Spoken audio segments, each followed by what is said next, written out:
Hey guys, what's going on? Mouse here. So, Water GB with Shuhua. Just a heads up, this is not yet my final run. I'm just testing her and just trying to push this lineup to the limit to see how much damage this team can actually do. So right now, this is the highest that I was able to do, 29 billion damage with 74 RC. So I'm just putting this out here as another option for you, and trust me, this might turn out useful in the future. So the more info, of course, the better. So far, this is what I've got: 14.3 billion from Ja, 7.8 billion from Shuhua, and Alicia with almost 4 billion, and sometimes she's reaching around 4.8 billion even. Now this lineup might actually be weaker than Wind and Light teams, and it's more complicated. I actually don't prefer this, but of course Guild Boss now actually has a lot of diverse options depending on which units you have and how you build around them, so you might be able to use this. And let's check out the full setup.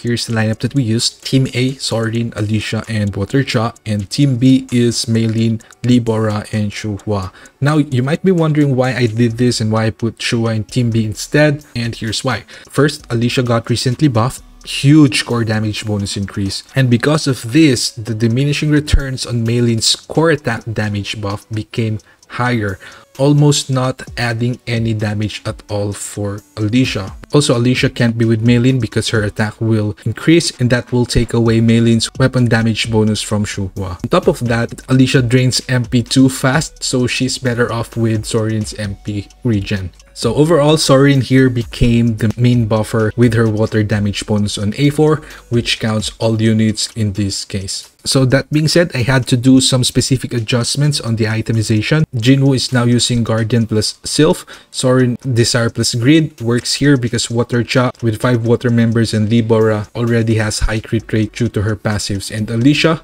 Curse plus Expert, this still works really well because there's no other damage increase buff in this team, so we're getting solid value from this set. And Water Ja, of course, Infamy set. Now for Team B, Maylin is using Guardian plus Sylph, Libora Angeline White plus Wish just for the extra bonus, Shuhua Arm plus Expert. I tried Infamy on Shuhua, but it's not working well for me. Honestly, I'm not sure why it's the recommended one. I'll just take a look at it some other time. And because her damage is actually weird. She has core attack, she has basic skill, and she also has ultimate, which gets a huge amount of ultimate skill damage percent increase from her weapon, and that does not really work well with Infamy. I already tested it with the one hit kill and it turned out to be additive, so I'll just check it again and make a follow-up video some other time. Might work better in bosses like the Ant Queen or maybe other content, but for this guild boss, penetration builds are doing so much better. Now skills are pretty much the same, not gonna spend much time here. So Blessing Stones also pretty standard, and for the cores I had to spend a lot of materials and gold here to craft multiple Teeth of the Watcher cores just to solve the MP core problems and boost the core damage of this lineup. But at least now we know what this water team is capable of, so I think that's fine. And let's go ahead and check the stats. For Cha, 44.5k defense, 190% crit damage, more than enough, 38.33% penetration, and 26.91% damage increase. MPCR is just 3k, already enough in this case. And for Sorin, 91k HP, very low penetration, no choice, I don't have good artifacts on her yet, and MP consumption reduction 6.3k, although it's not super crucial in this case because she's not dealing good damage anyway. For Alicia, 46k attack, this is Jinwoo's main curse set, decent crit damage, penetration, and damage increase are balanced. MP consumption reduction 3k, and next Shuhua, 45k attack, 35% penetration. Just take note of this: if you're planning to do the arm set method, you have to have high penetration, around 35% or so penetration. MP consumption reduction 2.5k, not too MP hungry. Libora and Maylin just doing their usual support roles. So just some thoughts on Shuhua. I tried swapping the teams around a lot of times, but this setup gave me the highest overall score. And as for Shuhua, even with the full arm set, she's really not dealing as much as Cha would if you swap them. Maybe it's the AI, I'm not sure yet, but this is what we know so far. I couldn't find a way to make her work as the main DPS, so she's probably on the same boat as Mion as a sub DPS to Thomas Andre. So we might see some other upcoming units in the future that will have better synergy on these I-dle units, but for now, at least for these next to Shuhua and Mio, they're not better as DPS in this case in the guild boss. So that could still change in the future, but for now, let's just leave it at that.